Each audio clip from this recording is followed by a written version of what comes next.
आप देख रहे हैं हेडलाइंस 24 में आपके साथ शाहाना खान। सबसे पहले आज की हेडलाइंस।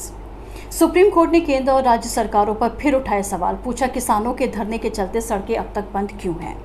4 साल में बिकने वाली संपत्ति की सूची जारी। वित्त मंत्री निर्मला सीतारमण ने कहा, केवल कम इस्तेमाल की संपत्ति को बेचा जाएगा। इनकम टैक्स की ई-फाइलिंग पोर्टल में लगातार गड़बड़ी के चलते वित्त मंत्रालय ने इन्फोसिस के सीईओ सलिल पारेख को किया तलब। देश में कोरोना की तीसरी लहर की चेतावनी। गृह मंत्रालय ने कहा, अक्टूबर में बढ़ेगा संक्रमण। इंदौर में चूड़ी बेचने वाले को मुसलमान होने की वजह से पीटा गया, वीडियो वायरल। अफगानिस्तान मुद्दे पर G7 देशों की बैठक बुलाएगा ब्रिटेन। और केन्या की राजधानी नैरोबी में अंडर 20 विश्व एथलेटिक्स चैंपियनशिप में भारत की 17 वर्षीय लॉन्ग जंपर शैली सिंह ने जीता सिल्वर मेडल। आइए अब देखते हैं कुछ खास खबरें। किसानों के धरने के चलते दिल्ली यूपी सीमा पर सड़क बंद होने के खिलाफ दाखिल याचिका पर सुप्रीम कोर्ट ने केंद्र और राज्य सरकारों पर फिर से सवाल उठाए हैं। सुप्रीम कोर्ट ने पूछा कि अभी तक सड़कें बंद क्यों हैं। सड़क पर ट्रैफिक को इस तरह से रोका नहीं जा सकता। सरकार को कोई हल निकालना होगा। सुप्रीम कोर्ट के इस संबंध में कई फैसले हैं। सड़क के रूट इस तरह बंद नहीं हो सकते। सुप्रीम कोर्ट ने कहा कि किसानों को प्रदर्शन करने का अधिकार है, लेकिन सड़कों पर आवाजाही को नहीं रोका जा सकता है।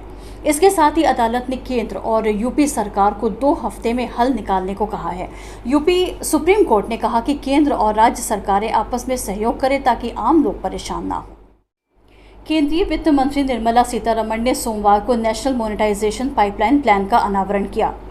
उन्होंने इस अवसर पर कहा कि केवल कम उपयोग की गई संपत्तियों का मौद्रिकीकरण किया जाएगा और मालिकाना हक सरकार के पास रहेगा। नेशनल मोनेटाइजेशन पाइपलाइन मिशन बहुत सारे सेक्टर्स को कवर करेगा, जिसमें रोड, रेलवे, एयरपोर्ट से लेकर पावर ट्रांसमिशन लाइंस और गैस पाइपलाइन भी शामिल है। वित्त मंत्री ने जोर देकर कहा कि सरकार अपनी कोई भी संपत्ति बेचेगी नहीं, बल्कि इसका बेहतर तरीके से इस्तेमाल किया जाएगा। वित्त मंत्री ने कहा कि ब्राउनफील्ड एसेट्स और का मोनेटाइजेशन निजी भागीदारी को लाकर किया जाएगा। इस प्रक्रिया से हासिल की जाने वाली राशि का इस्तेमाल इंफ्रास्ट्रक्चर बिल्डिंग में किया जाएगा।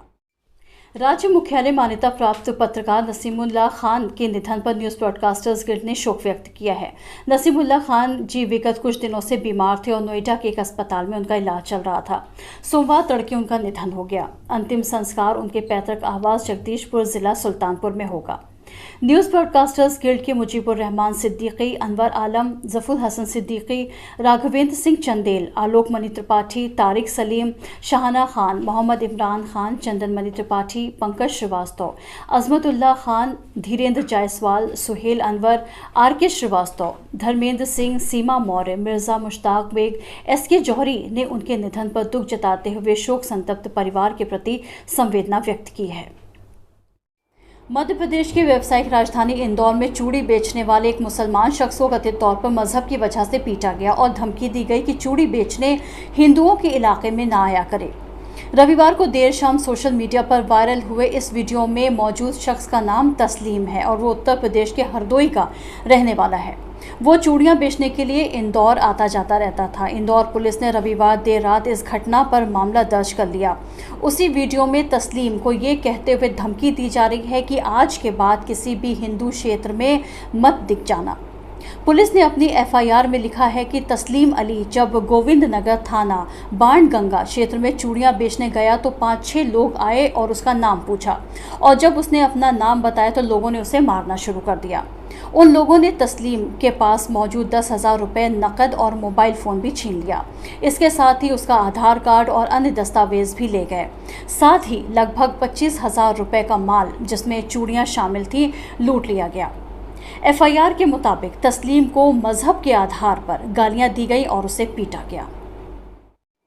देश में कोरोना की तीसरी लहर को लेकर ताज़ा चेतावनी जारी की गई है। गृह मंत्रालय ने national institute of disaster management की ओर से अक्टूबर में कोरोना के पीक पर होने को लेकर चेतावनी जारी की है। गृह मंत्रालय के तहत आने वाले राष्ट्रीय आपदा प्रबंधन संस्थान ने प्रधानमंत्री कार्यालय को अपनी हालिया रिपोर्ट में अक्टूबर में कोरोना की तीसरी लहर के पीक पर होने की चेतावनी दी है। प्रधानमंत्री कार्यालय को भेजी गई इस रिपोर्ट में अक्टूबर में कोरोना के फिर से पीक पर होने की आशंका जाहिर की गई है और इसको लेकर केंद्र को चेताया भी गया है।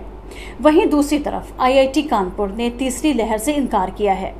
इससे पहले कानपुर आईआईटी के वरिष्ठ वैज्ञानिक पद्मश्री प्रोफेसर मणिंद्र अग्रवाल ने दावा किया है कि देश में कोरोना की तीसरी लहर की आशंका अब ना के बराबर है।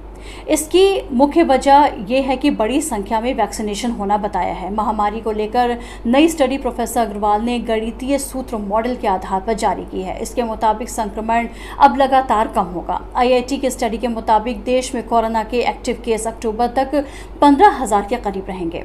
ऐसा इसलिए क्योंकि तमिलनाडु, तेलंगाना, केरल, कर्नाटक, असम, अरुणाचल समेत पूर्वोत्तर के राज्यों में संक्रमित आते रहेंगे। मणिंद्र अग्रवाल लगातार स्टडी के जरिए रिपोर्ट जारी कर सरकार को अलर्ट करते रहते हैं।